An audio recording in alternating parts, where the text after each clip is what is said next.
YouTubers or Facebookers or Instagrammers. Thank you for taking time to sit down and watch this video.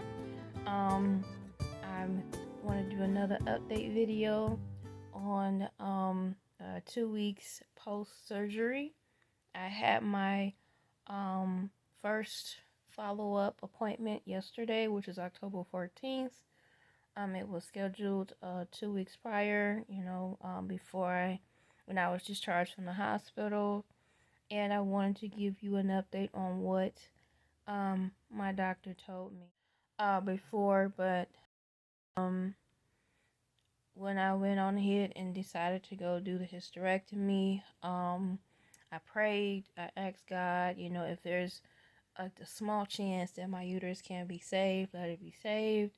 I started to wonder maybe I should have gotten a second opinion. I know I didn't mention that in the last videos, but I'm saying it now because it's leading up to my doctor's appointment. It's all gonna tie in. So, if I question my decision, it was confirmed that I made the right decision because on the 14th, when I went to see my OBGYN, he asked me again if I wanted the photos. Because, I guess all patients who have to do surgery or a certain type of surgery, they take pictures. And I remember him asking me before when I was getting ready to go into surgery if I wanted a copy or a picture of the fibroid once it's removed, and I adamantly said no, get rid of it, I don't want to see it.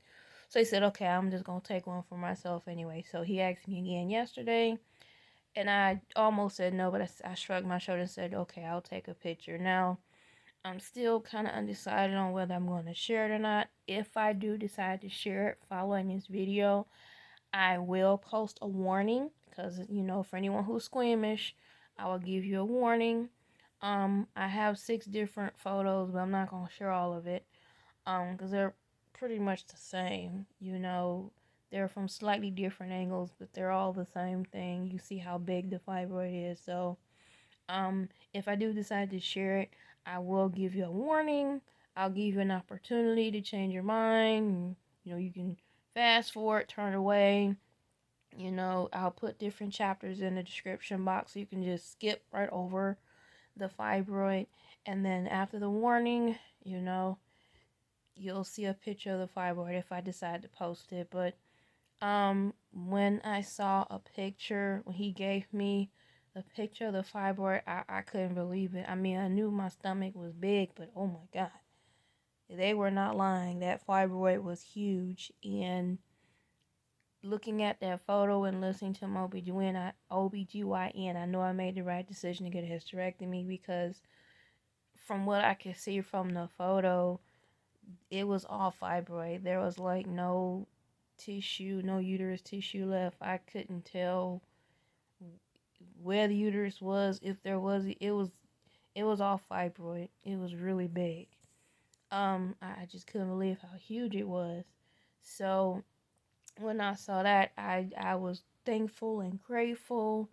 I was thankful to God that you know, even though I won't be able to carry a child, it was confirmed that I made the right decision. I'm glad I didn't go and get a second opinion because if you see how big this thing was, no, it was I had to put my health first, as I said before. It was just too big. Um um so yeah. So um that is what the update is. I went to talk to the doctor. He looked at my incision. Um I'm also undecided on that. I was gonna take pictures of my incision, but I don't know. I probably won't, cause um, I would have if I would have took before pictures and then had pictures on how I healed up, then I would post. But um, I'll just tell you that uh my on the surgery day, after I guess 24 hours after I had my surgery, the doctor was saying that I was, it was looking pretty good, and that's what I was worried about, by it being such an invasive surgery, and this it was an abdominal hysterectomy, you know, I was worried that the scars are gonna look really bad, and because it's, you know, they had to cut me enough to where they could pull this big old huge fibroid out of me. So, but luckily, you know, the stitching was really good, and then it healed up really well. I mean, not even, I would say maybe a week or two, it started to scab up.